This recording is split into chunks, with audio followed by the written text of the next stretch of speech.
हाल ही में केंद्र सरकार द्वारा नेशनल मेडिकल डिवाइस पॉलिसी 2023 को लागू किया गया है। नमस्कार, मैं हूं अंजलि और आप देख रहे हैं न्यूज 18 हिंदी ओरिजिनल्स। माना जा रहा है कि ये पॉलिसी मेडिकल सेक्टर में क्रांति लाने का काम करेगी। रिपोर्ट्स के मुताबिक एक अनुमान लगाया गया कि अभी तक का $11 बिलियन का मार्केट साल 2030 तक $50 मिलियन तक पहुंच सकता है। नेशनल मेडिकल डिवाइस पॉलिसी को क्यों जरूरी और अच्छा माना जा रहा है, ये भी जान लीजिए। दरअसल फिलहाल जिन उपकरणों को विदेश से मंगवाने की जरूरत पड़ती है उनकी कीमत ज्यादा होती है, यानी कि वो काफी महंगे साबित होते हैं। लेकिन अगर उन जरूरी उपकरणों का उत्पादन भारत में ही होने लगे तो पैसे भी कम लगेंगे और देश में हेल्थ केयर सर्विसेज का लाभ उठाने वाले लोगों को फायदा भी पहुंचेगा। गौरतलब है कि स्टेंट की कीमत कैपिंग के बाद कम हुई। यहाँ ध्यान देने वाली बात यह है कि स्टेंट्स का उत्पादन भारत में होने के कारण इनका इंपोर्ट कम हुआ, साथ ही मरीजों को भी इससे लाभ पहुंचा है। Association of Indian medical device industry के फोरम कोऑर्डिनेटर राजीव नाथ ने न्यूज 18 को बताया कि मेडिकल इंडस्ट्री से जुड़े लोगों को इस पॉलिसी के लागू होने से खुशी हुई है। उनका मानना है कि इसकी वजह से इंडस्ट्री आगे बढ़ेगी, साथ ही जरूरी मांगे भी पूरी होंगी। उनका कहना है कि इस पॉलिसी के लागू होने से उपकरणों की कीमतों की मॉनिटरिंग होगी। इससे एमआरपी यानी मैक्सिमम रिटेल प्राइस भी कम होगा और उपकरणों को खरीदने वालों को कम कीमत चुकानी होगी। इसके साथ ही मैन्युफैक्चरर को भी लाभ मिलेगा। राजीव नाथ के मुताबिक ये पॉलिसी कंज्यूमर्स के लिए काफी फायदेमंद साबित हो सकती है।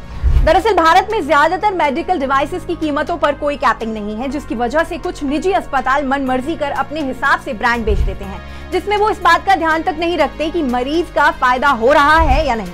कम कीमत वाली चीज की जगह महंगे एमआरपी वाले सामान को बेचते हैं और इसकी वजह से भारतीय मैन्युफैक्चरर्स और इंपोर्टर्स को बंधा हुआ महसूस होता है।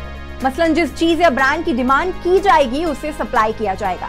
नाथ के मुताबिक इंपोर्टर्स को एमआरपी ज्यादा रखनी पड़ती है।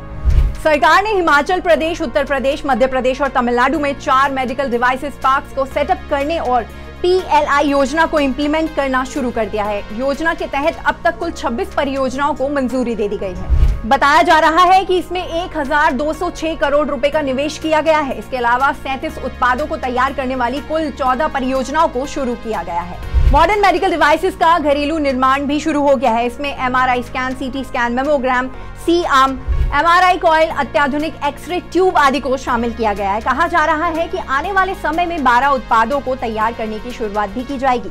बता दें कि कुल 26 परियोजनाओं में 87 प्रोडक्ट्स की डोमेस्टिक मैन्युफैक्चरिंग के लिए हाल ही में कैटेगरी B के तहत 5 परियोजनाओं को मंजूरी भी मिल गई है।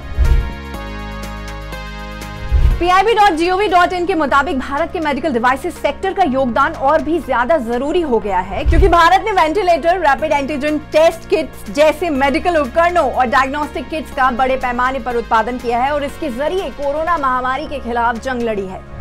भारत में मेडिकल डिवाइस सेक्टर तेजी से बढ़ रहा है। इस प्रेस रिलीज के मुताबिक भारत में ये बाजार विकसित हो रहा है और आत्मनिर्भर बनने की राह में आगे बढ़ रहा है। इस टॉपिक पर आपका क्या कहना है, हमें कमेंट सेक्शन में बताएं। साथ ही इस वीडियो को लाइक और शेयर करना ना भूलें।